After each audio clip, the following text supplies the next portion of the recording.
खान साहब की रिहाई तक उस पर वेट करना पड़ेगा। फवाद साहब को भी कहूंगा थोड़ा सा हौला रखें अपनी अदालत उज़्मा से कि यहाँ हमें इंसाफ मिलेगा। पाकिस्तानी अवाम ने 8 फरवरी को इंसाफ कर दिया था, फैसला सुना दिया था हर चीज का।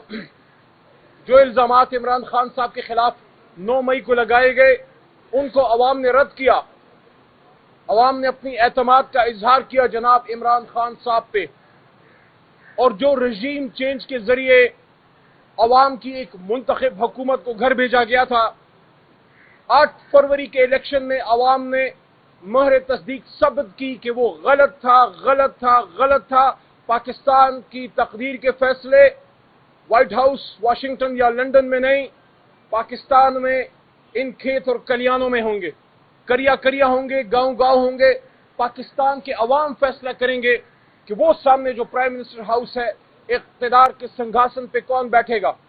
इख्तिदार के सिंहासन पे जाने के लिए रास्ता अवाम के आंगन से है, न कि किसी के ड्राइंग रूम से या साइफर के उड़न खटोले पे। लेकिन आज एक दूसरी बात भी, इस वक्त हम रिजर्व सीट्स के केस में पुरुमीद है कि आज हियरिंग से इंशाल्लाह हमें अच्छे नताइज मिलेंगे। लेकिन ये आज वो नहीं है, रिजर्व सीट वाला नहीं है। लेकिन हमें ये यकीन भी है कि जितने भी हमारे केसेस हैं, जिस तरह कल हमारा केस था इद्दत केस में बहुत पहले इमरान खान साहब के हक में फैसला आ जाना चाहिए था, लेकिन हम फिर भी पुरुमीद हैं। हमारे वकला ने कल बात की कि हालांकि उस अदालत से हमें इंसाफ नहीं मिला था एक छोटे रिलीफ में, लेकिन एक बड़े रिलीफ में फिर भी हम गए। हमें एतमाद है। लेकिन आज जो बहुत अहम बात है वो ये है कि इमरान खान साहब के हवाले से सुनने में आ रहा है कि पंजाब हुकूमत कुछ नए केसेस करना चाह रही है। क्या पंजाब हुकूमत को ये अंदाजा हो चला है कि इद्दत केस में रिलीफ मिलने वाला है? ये जो एक तमाशा बना दिया गया है कि साबिक वज़ीर आज़म के खिलाफ कुछ नहीं मिला, तो अब उस पे ऐसे केसेस बनाओ जिसका कोई सोच भी नहीं सकता। 25 करोड़ के मुल्क में कोई भी जी शऊर, और शर्त यह है कि जी शऊर भी हो और बाज़मीर भी हो, कोई भी जी शऊर और बाज़मीर शख्स क्या ये सोच सकता है कि इमरान खान साहब खुदा न खास्ता मुल्क दुश्मन है या उसकी जमात मुल्क दुश्मनों की जमात है? हम जैसे प्रोफेशनल्स, ये मेरे राइट और लेफ्ट पे जो हमारे दोस्त खड़े हैं, ये मेरे जैसे लोग जो कलम के मजदूर थे, इंजीनियरिंग या वकालत, या वो नौजवान जो अपनी जिंदगी में पाकिस्तान से बाहर कमाई कर रहे थे, पाकिस्तान के अंदर एंटरप्रेन्योर में थे, उनके ख्वाब थे कि वो पाकिस्तान में किसी सर्विस में जाके पाकिस्तान को मजबूत करेंगे। उनको इमरान खान साहब ने सियासत में लेके आया और उनको महब वतनी का सबक सिखाया और उनको ये बताया कि इस मुल्क से भागो मत, इस मुल्क से जाओ मत, इस मुल्क को छोड़ो मत, इस मुल्क में रहो, या अगर बाहर हो तो कमा के इस मुल्क में भेजो, असासे बनाने तो पाकिस्तान में बनाओ, पैसे पाकिस्तान में भेजो, यहां हो तो इस मुल्क को ठीक करो, सियासत के जरिए ठीक करो। और पाकिस्तान के नौजवान तबके को, पढ़े लिखे लोगों को, एजुकेटेड लोगों को, मिडिल क्लास लोगों को इमरान खान इस पार्लियामान में लेके आया।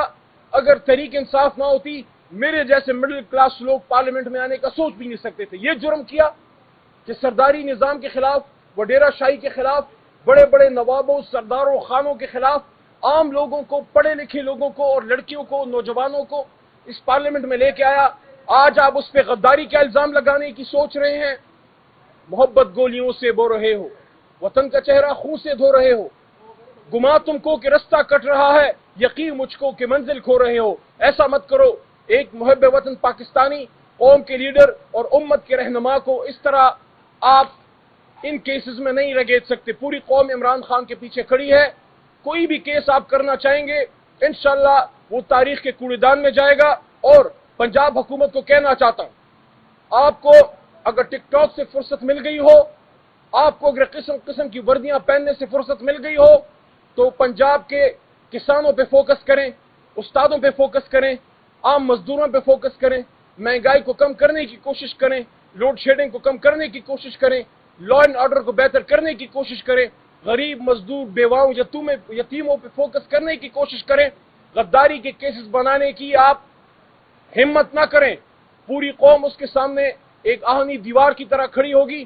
اور وزیر اعظم پاکستان سے بھی پوچھنا چاہتا ہوں فارم 47 والے سے, کیا یہ سب کچھ آپ کی مرضی سے ہو رہا ہے؟ کیا آپ کی من مرضی سے ہو رہا ہے, آپ کی منشا سے ہو رہا ہے؟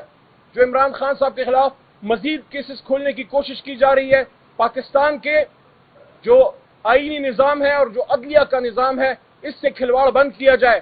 میں سمجھتا ہوں کہ محترم چیف جسٹس صاحب اور اعلیٰ عدلیہ بھی اس کا نوٹس ضرور لے کہ اس سے پورے انصاف کے نظام پہ سوال اٹھتے ہیں کہ انصاف کے نظام کو, یہ جو پروسیکیوشن سسٹم ہے پاکستان کا, اس کو کسی کی گھر کی باندھی نہیں بنانا چاہیے کہ جب حکومت کا اختیار ہو کوئی بھی کیس کسی پہ داغ دے. ایک محب وطن پاکستانی کو اس سے بڑی گالی کوئی نہیں دے سکتا کہ اس پہ کوئی غداری کا الزام لگائے. اس لیے قوم ایسے کسی بھی کیس کو عمران خان صاحب کے خلاف رد کرتی ہے. قوم نے اپنے اعتماد کا اظہار کیا ہے. جب آخری بات, جب آپ پاکستانی قوم کے پاس جائیں گے اور ان سے پوچھیں گے تو جواب ایک ہی آئے گا, عمران خان. میں نے خان صاحب کو بادب عرض کیا کہ جو آپ کے پرانے ساتھی ہیں, اگر کسی کو ریزرویشن ہے ان کو بلا لیں. یہ گروپ نہیں ہے, یہ بلاک نہیں ہے. کسی شخص کو ریزرویشن ہو سکتی ہے کیونکہ وہ آپ ان کے لیڈر ہیں, ان کا لیڈر تو کوئی اور نہیں ہے, اور وہ کس سے گلا کریں. تو انہوں نے بالکل ایگری کیا, اور انہوں نے یہ بات کی کہ بالکل ان کو بلاتے ہیں. تو آج کچھ پرانے ساتھیوں کو بلایا ہے, اور اس تاثر کو عمران خان صاحب نے اڈیالہ جیل میں پرسوں میرے سامنے آپ دوستوں کے, جب آپ میڈیا پرسن آئے ہوئے تھے, کچھ دوست ادھر ہوں گے اس دن, خان صاحب نے رد کیا. انہوں نے کہا کوئی بلاک نہیں ہے تحریک انصاف میں, کوئی گروپ نہیں ہے تحریک انصاف میں, بلکہ خان صاحب نے کہا کہ تحریک انصاف اب وہ جماعت بن چکی ہے کہ اس کا بھی ایک آئیڈیالوجیکل ووٹ بینک بن گیا ہے. تحریک انصاف انشاءاللہ پاکستان میں جس بھی شریف آدمی کو کھڑا کرے گی, قوم اس کو ووٹ کرے گی. تو کوئی بھی شخص اس وقت اگر سیاسی سوچ رکھتا ہے وہ تحریک انصاف میں بلاک بنانے کا سوچ بھی نہیں سکتا, نہ کوئی بلاک ہے. ہاں, تحریک انصاف کوئی فوجی یونٹ نہیں ہے, یہ کوئی بیوروکریٹک مشین تو نہیں ہے, یہ ایک سیاسی جماعت ہے. اس میں لوگوں کو کسی چیز پہ شکایت ہو سکتی ہے, تو اس کے لیے لیڈر نے ان کو بلایا ہے کہ اگر ان کی کوئی ریزرویشن ہے اس کو سن لیتے ہیں. میں دوبارہ اس تاثر کو رد کرتا ہوں جو خان صاحب نے پرسوں اڈیالہ میں خود رد کیا. تحریک انصاف میں کوئی بلاک نہیں ہے, کوئی گروپ نہیں ہے, کوئی فارورڈ بلاک نہیں ہے.